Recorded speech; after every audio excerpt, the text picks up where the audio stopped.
defence gave way. Van Dijk headed Liverpool level before the break. Origi and Mane added sumptuous curling efforts in the second half. They miss out on the record points margin, Liverpool, due to Manchester City's win, just the 18 points clear then, and they finish on an incredible 99 points, the second highest total in Premier League history, and they go down in history as one of the best sides that this illustrious club has ever produced. It finishes at St James's Park, Newcastle 1, Liverpool 3.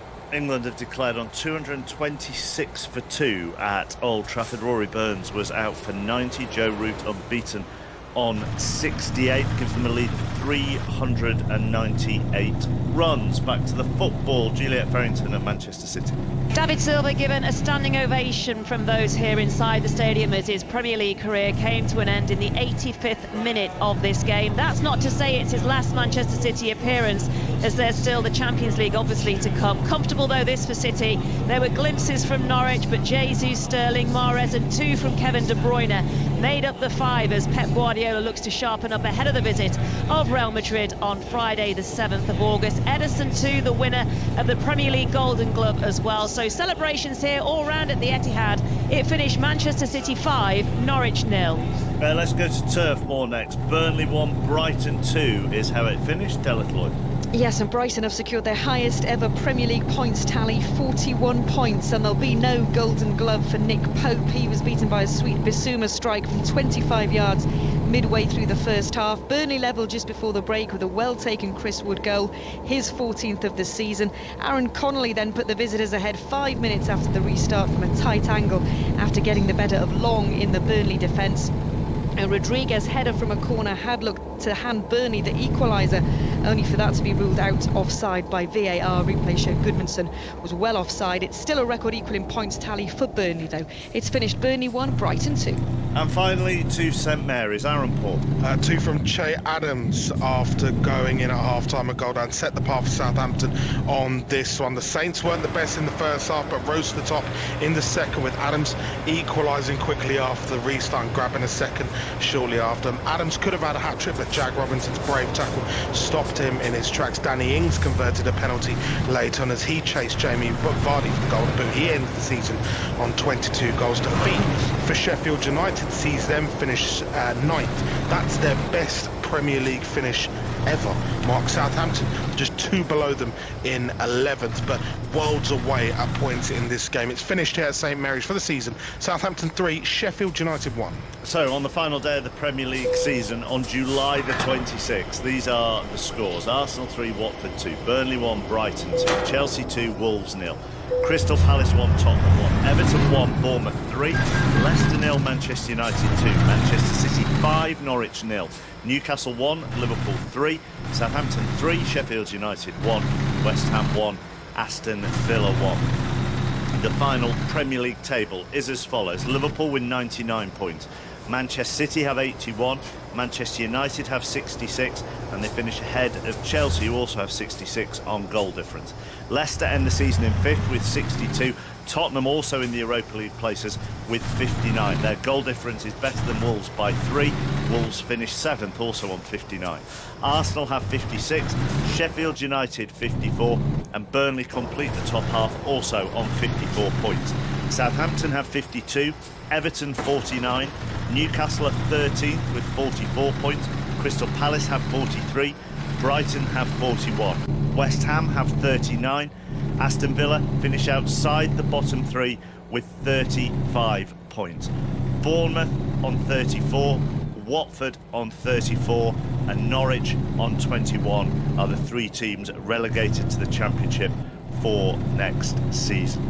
Let's go back to the London Stadium then. John Murray and Chris Sutton, where Aston Villa got a point at West Ham. West Ham 1, Aston Villa 1. They put their fans through the ringer in that last 10 minutes, John.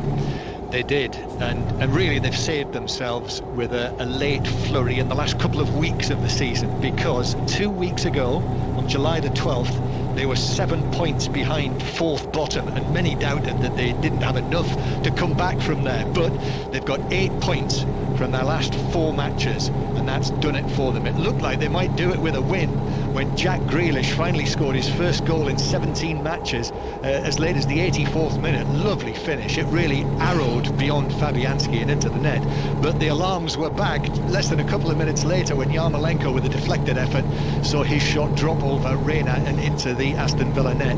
But it finished 1-1, and they are up. They are safe with 35 points. And we will talk, won't we, for many, many years about the crucial point they got on the first night back of restart, the 0-0 draw with Sheffield United, when goal line technology didn't work. But of course, it's a long season. There are many other points that you could look to, but it's one that I'm sure that we will not forget. It will come up an awful lot, and I'm sure there'll be lots of people on 606 who want to discuss it, and this will be no consolation whatsoever to Bournemouth or Watford fans. But in this day and age of a £1 billion Premier League, do you enjoy the romance, Chris, that Villa have been kept up by a boyhood fan as manager and a boyhood fan as captain who got the goal today? Absolutely. The pressure on Dean Smith coming into these last few weeks was so intense, wasn't it? And you have to go back to the start of the season, and we have to look at the money that Dean Smith has spent. And I had sympathy with him for last season. And when I say I had sympathy with him, I think that the squad needed an overhaul. They came from nowhere to actually get themselves up. They went on an unbelievable run. I think a 10-game winning run, and got to the playoffs, got themselves up. But then, the 143 million which they spent today, the game was about vindication or vilification over that money spent. And Dean Smith, boyhood fan,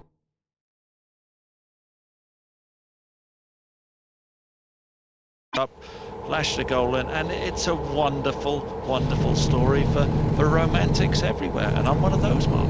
Well, I know you are, and John is alongside you. You're an old romantic. Oh yes, most definitely. Yeah. Yes. But it warms the cockles of your heart.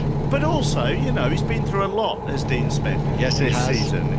As well. His dad died. His dad, a steward at Villa, who introduced, a father passing Villa on to his son and passing that football. There's just a lot. And I know it's a big business and stuff, but just sometimes it's quite nice to reflect on the nice things. Yeah, it is, absolutely. And that's relatively recently that his father passed away, and some Villa supporters did wonder if he was the right man to be their manager in the Premier League, even though they gave him a new contract just last November.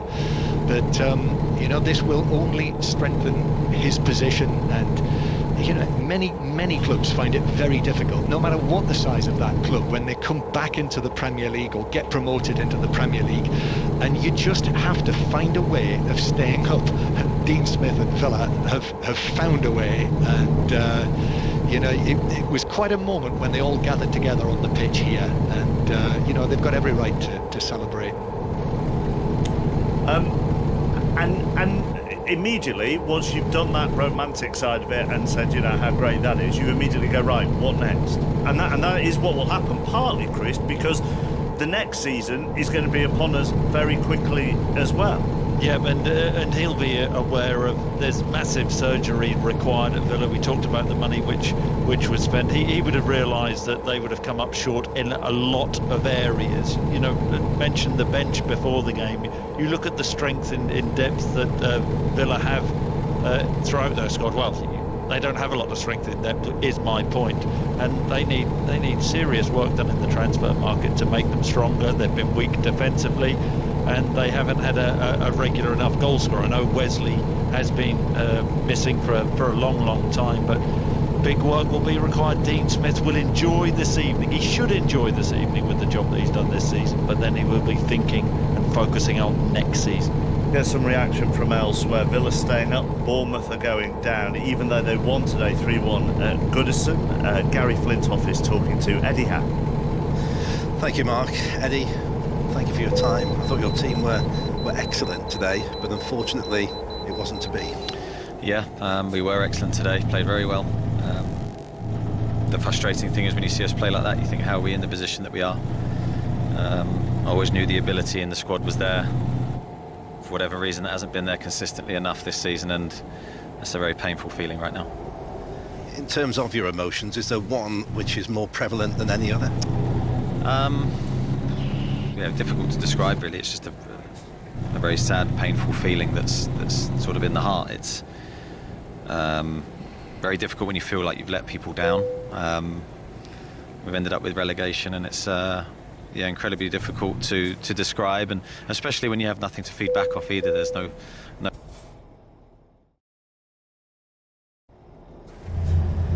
I know there are many moments during a season, but has the one moment where Hawkeye did not work, is that a moment that's cost you? Yeah, ultimately yes, but we can't look at that from our perspective. Over a 38-game season, we haven't been good enough. The league table doesn't lie now how other teams got their points. I'm not going to sit here and complain about that and go, that's the reason. We know when we look at our team today and how well we played and how well we did most aspects of our game today, that's a team that should have got more than 34 points. In terms of the future, and your future in particular, are you ready for the fight to lead Bournemouth out of the Championship, back into the Premier League? I need to sit down with the people at Bournemouth and have a conversation and see what we're going to do next. Would you like to stay? My commitment to this club has never been in doubt from the day that I set foot through the door, really. I've loved the football club. I've loved every minute of playing for the club and managing the club and all the other jobs I've done in between. Just now is a time for reflection, not so much big pledges. I think we need to get this decision right. Thanks very much for joining us on 5 Live. Thank you. Eddie Howe live on 5 Live Sport with Gary Flintoff, Alistair Bruce Ball. Listen, I always sometimes question the wisdom of immediate post-match interviews when emotions are running high. But he was incredibly magnanimous in that interview. He was, and he was ready for that question as well. He knows that's coming. I mean, this is the first backward step, isn't it, for Eddie Howe in his time at Bournemouth? If you think of what he's done for this football club, and I said it right on the full-time whistle. I mean, in 2009, in his first spell in charge, 8-9 in League Two, they were heading out of the Football League. He rescued them from that, then went off to Burnley, had a little spell there, came back.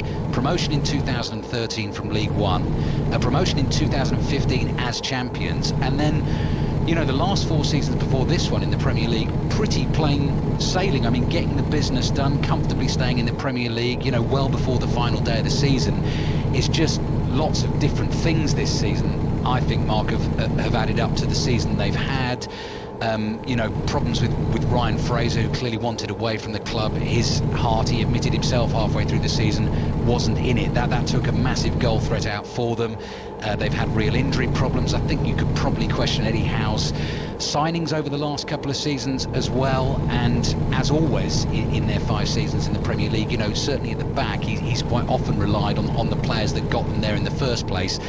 And they do concede too many goals. I know it doesn't work this way in football. It was quite interesting to hear him say there, Mark. I think, we need to take this decision together, as in him and the owners, and you almost feel that he deserves to say what he wants to do. I know it doesn't always work like that. He might feel, do you know what? I've done everything I can here, and maybe it's better if someone else has a go. But now is not the time, is it? Clearly, from what he said, to make that decision. And I think it will definitely be a communal thing. But you could hear the pain in his voice. He feels he's let the fans down. And bottom line is, he is right. If they had played throughout the season like they played today, like they played in defeat at Manchester City, like they played at home against Tottenham, like they played in a magnificent second half against Leicester, all of which I've seen recently, they'd have been well clear of relegation. It's just they've just not done enough earlier in the season. Just a quick one. I mean, Everton aren't the story this evening, but there are an awful lot of angry Evertonians on my timeline, and there might be some that phoned 606. Were they abject? Better in the second half. Anthony Gordon came on the right-hand side for Theo Walcott. That seemed to get them going. Not a massive surprise for me, really, Mark. Didn't have much to play for. Haven't been great since lockdown. What I would say is they've got a great manager there, haven't they, in Carlo Ancelotti. The turnaround time is not quick until the start of next season, but he needs to get it sorted, and I think they've got to trust in him, but they were not good today. Let's just switch to the cricket. 6 wickets for Stuart Broad in the West Indies first innings earlier today, and he's up and running in the second innings as well. Ellen Aldroyd. Yes, one more already. 4 for 1, the West Indies chasing that target of 399 to win. Caught at first slip, John Campbell caught at first slip by Joe Root for a duck, and that means that he needs 2 more wickets, Stuart Broad, to reach 500 test match wickets. He's had a really fantastic day, and England haven't done too badly either. 226 for 2 declared, 2 century stands, Burns and Sibley 114 at under 3 and over, then Root and Burns 112 runs at 6.5 and over, which allowed them to accelerate to that 226 for 2 declared. We've got another 8 overs potentially, where if the light holds out, this is going to be really tricky for the West Indies. Highlights on the iPlayer later this evening. Listen to the conclusion on 5 Live at Sports Extra. Bournemouth are down there, Norwich already down, the other club to go this afternoon. Watford beaten 3-2 at Arsenal. Ian Dennis, first of all. Well, where was this fight? Where was this attacking endeavour? Abject since the restart. This was a case of too little too late from Watford. This was without doubt their best performance since the resumption, but they made life hard for themselves as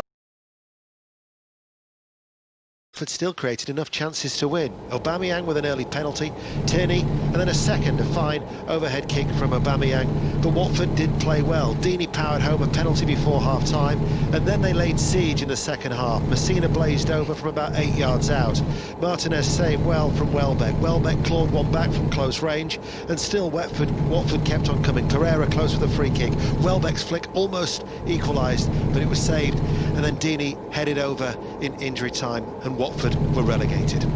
As for Arsenal, well, of course, they've got the FA Cup final to look forward to. Their only hope of getting into Europe through that. They finished the season unbeaten at home in 9 league games, but it's still their lowest league finish in 25 years. Andy Reid watched the game alongside Ian Dennis.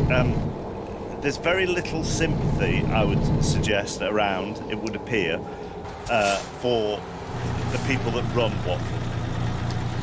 Yeah, I think that's very much the consensus, isn't it? You know, I think people are disappointed with probably how it's being handled. The sympathy, I think, lies with just looking at Graham Stack down there in front of us and Hayden Mullins. You know, what a difficult situation to be thrown in to play against Man City and then come away to play against Watford. To play against Arsenal. Really difficult circumstances, you know, and I think they've probably got something to answer for, the people that run the club. I mean, what kind of a decision was it? You look at some of the defensive play today, it was a little bit iffy. They gave away a goal from a long throw, and you'd like to think that with Nigel Pearson in charge, could he have organised them a little bit better? I'm not too sure, but you know, considering where they were when Nigel Pearson took over, for me, they were dead and buried. They were, you know, they were gone. He gave them a bit of life. They had a good bit of spark about them. Okay, it tapered off towards the end, but the timing of the sacking is something that people will look back and they will kind of say, you know, it was a pivotal point. The players today, I think overall gave a good account of themselves. They showed that there was a little bit of fight, there was some decent play in it, albeit against an Arsenal team that, you know, for me, they didn't come out of fourth gear. They didn't need to, you know. They kept the ball at times and created a few chances, but they weren't really kind of at full speed at all. So disappointing one, tough one for Watford to take. I thought it was a very interesting line from Eddie Howe to Gary Flintoff, and maybe when you mentioned Graham Stack and Hayden Mullins, this will be the same for them. That, you know, being relegated is obviously is quite a lonely place when you go down on the final day, but even more so when you don't have your own fans, even your away fans, to react to and react with. Yeah, I thought exactly the same when Eddie Howe said it there. You know, sometimes... that was the one thing that really stuck out for me in that interview, actually. Yeah, I think it's a little bit like it's probably a little bit like when you have an argument with your missus and you know she's annoyed with you, but she doesn't really kind of say anything with you. Whereas if she shouts at you and put you in trouble, then you know you can kind of deal with it. It's kind of difficult, you know. Sometimes you know you feed off that energy. Sometimes it's positive, sometimes it's negative from the fans. So to kind of not have that is a little bit it's a little bit of a difficult one for them to take. And how do they deal with it? And how do they start to rebuild now going into next season? And that's what that's what they have to do now. They have to put this behind them as quickly as possible, which is such a difficult thing to do, and really go on for next season. You think, Ian, there'll be some Premier League vultures hovering around both Bournemouth and Watford players? Yes, I do. I think you know, probably.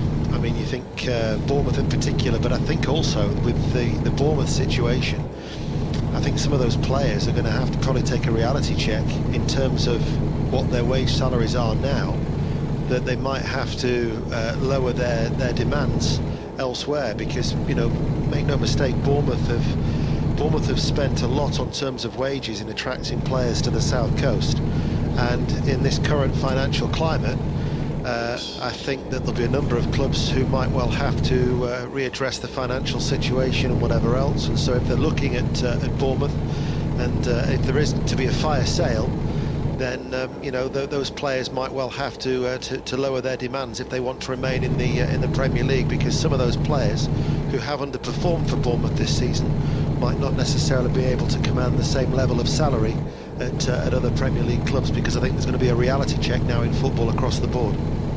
Just one other line, Andy Reid. Everton have just announced in the last 5 minutes, Leighton Baines has announced his retirement from football. What a job he has done for Everton over the years. Yeah, and at Wigan before that as yes. well. He's been a fantastic footballer. I'd say his goal scoring record is really good from left back, albeit loads of them penalties, but he's got some free kicks as well. He's been a fantastic servant. He's been great. You know, played against him many a time, and he's a fantastic fullback. And it shows in the time now he feels it's right to move into the next stage of his career, whatever that may be. Another wicket at the cricket, Ellie. West Indies are 6 for 2. The target is 399. 6 West Indies wickets have fallen today. Stuart Broad has taken all of them. 4 in the first innings and now 2 in the second innings. The latest one, Kemar Roach, the night watchman, caught behind for 4. That was 6 for 2. Stuart Broad now has 499 test wickets. 5 Live Sports Extra, if you want to listen to the conclusion of that. As I say, those highlights coming up on the iPlayer and on BBC Two a little bit later on. What can Arsenal take out of today then, Ian? We're focusing on the relegation battle. We spoke a lot about that. At the end of the season under Mikel Arteta, finishing 8th with 56 points. Yeah, it's their lowest finish in 25 years. They've still got the FA Cup to look forward to, so despite that, they can look forward to maybe some silverware. It's their only route into Europe. I mean, 95-96 was the last time that they had no European football. What can they look forward to? I think they can look forward to the fact that all of a sudden, once supporters are coming back into this stadium, they will have built up an impressive run of games where they're unbeaten in 9 in the Premier League. They're scoring goals. I think Aubameyang has obviously had another excellent season, taking his tally to 27. And so there is promise under Mikel Arteta. I think without a shadow of a doubt, they need now to recruit well, and also probably just stop the inconsistency and the defensive frailties that still exist within for Arsenal. But certainly there are signs of promise, I think, for Mikel Arteta. And in fact, whilst we were away, myself and Andy were talking, because during the tactical break, the drinks break that they had in the first half, despite the fact that at that point Arsenal were leading by, well, only 1-0, I think at that stage, it might have been 2-0, they were ahead, and yet Arteta was animated, and you could tell that he wasn't happy with the standards from Arsenal, because Watford. I'm just going to jump in, Ian, because Troy Deeney is live with Rob Nothman at the end. Yes, Troy's walked his way over here. This must hurt a great deal, Troy, with Watford having gone down under these circumstances. Yeah, it does.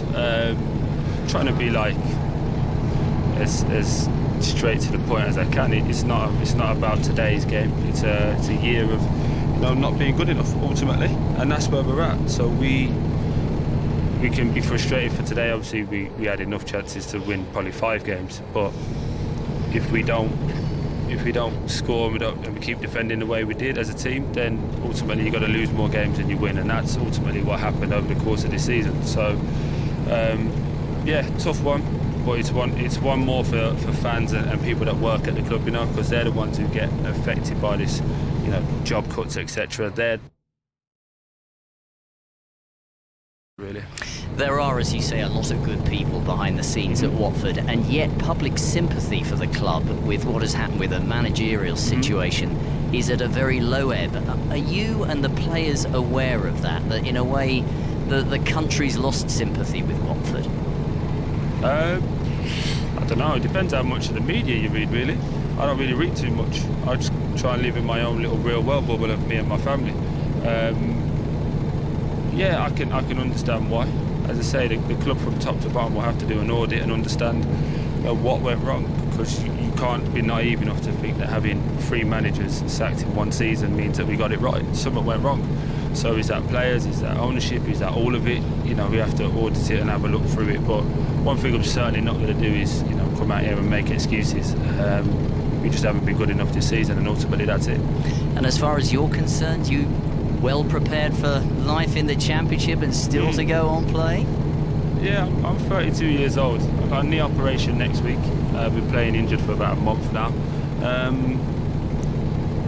Honestly, I don't know if this is going to be my last game at Watford or my last game in the Premier League. I don't know. It's too early to talk about that, and it's not about me. It's about, as I say, people that work at the club that will be affected. I'll take a few days away, assess, take some grief online, as I'm sure I'm going to get. But ultimately, if I do stop playing for Watford as of now, I've had a great run. I think next year or the week after is going to be 10 years at this club. That don't happen often. And as I say, I think this whole country's just had enough of the COVID and negativity, and I'm certainly in that now. So I'm not going to sit around. I'm not going to wallow in it. I'm going to go get my knee sorted, go home, see my kids, and ultimately they're the only people's opinion that I care about. So if people give me a bit of nonsense online, then please do it. It's at T_Deeney. Just like and keep it moving. Other than that, I'm a big boy with big shoulders and been through a lot of more real life situations than to have people give me a bit of stick online. Well, one last thing, Troy. In the dressing room, do you now have a responsibility for lifting a few spirits, because there must be some very down players in there? Do I have a responsibility? Possibly. I have had my say in there, trying to be as positive and as real as it can be, because as I say, players come and go, fans and clubs and legacies will be there a lot longer than us, do you know what I mean? So while you can be frustrated and while you can be looking at yourself in a bigger picture, is all about the club and how we bounce back and how we keep people employed and things of that nature. So I'm sorry if it didn't answer your question, but I'm trying not to make it about me or the players. We know we haven't been good enough. The table reflects that ultimately, but it's all about rebuilding. And as I say, if this is my last game for the club, I've had a great run and it's been real good fun. Highs and lows, and this will be the lowest one. Troy, thanks so much for your time. No, thank you. Appreciate it. Cheers. Troy Deeney live on 5 Live Sport with Rob Nothman. That's a remarkable interview, Andy Reid. Yeah, it was. It's a strange situation, when you get relegated and there's so much emotion kind of running through, and that's probably been amplified a little bit for Troy and everything that he's been through.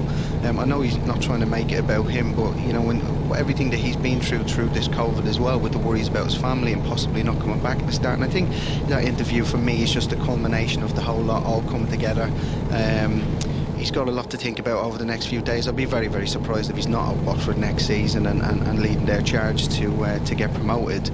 I'll be very, very surprised. But it's very, very raw, and the very, very difficult interviews. You know, I was relegated with Charlton a good few years ago now, and it's really, really raw. You know, the feeling of it. It's not a nice feeling.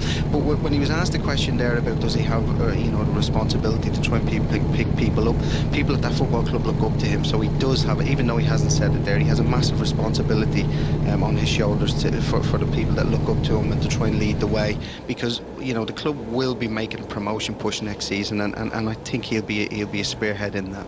But it is also a reminder that, you know, we've done it today. Talked about the future of managers, talked about the future of players. Will they move on to other Premier League clubs? And Deeney is right to highlight, get relegated, and actually get relegated in these very uncertain economic times.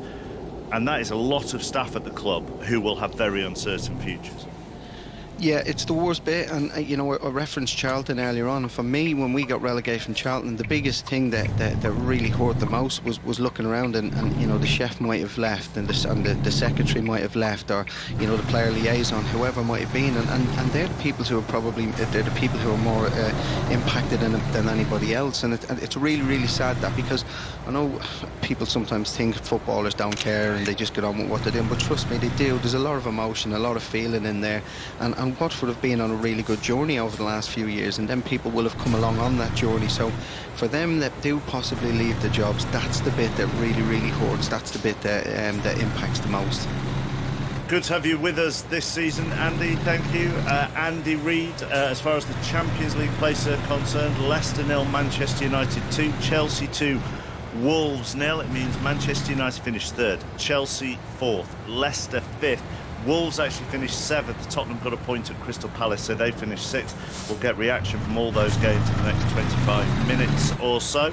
And you can call 606 now. The lines are open. 08085 909 693. Back to Eleanor at the cricket. Yes, we are watching in the evening sunshine, a day drawing to the close, which has been bookended by 2 Stuart Broad spells. This morning he took 4 for 14 in 4 overs, and this evening he's taken 2 for 8 in 2.4 overs. So just 1 ball to go, in fact 2.5 overs that is now. And he is just 1 wicket away from taking 500 test match wickets. West Indies 10 for 2, 399 is the target. Isha Guha, really, it's not going to be about the target, it's going to be about Stuart Broad, isn't it? Goosebumps. I can see Chris Broad, his father, watching on the balcony. Special moment. His mate sits on it at the other end, James Anderson in the West Indies a few years back. Can he do it here?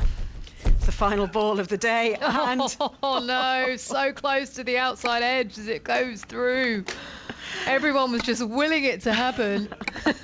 If we could have had 500 wickets tonight, that would have been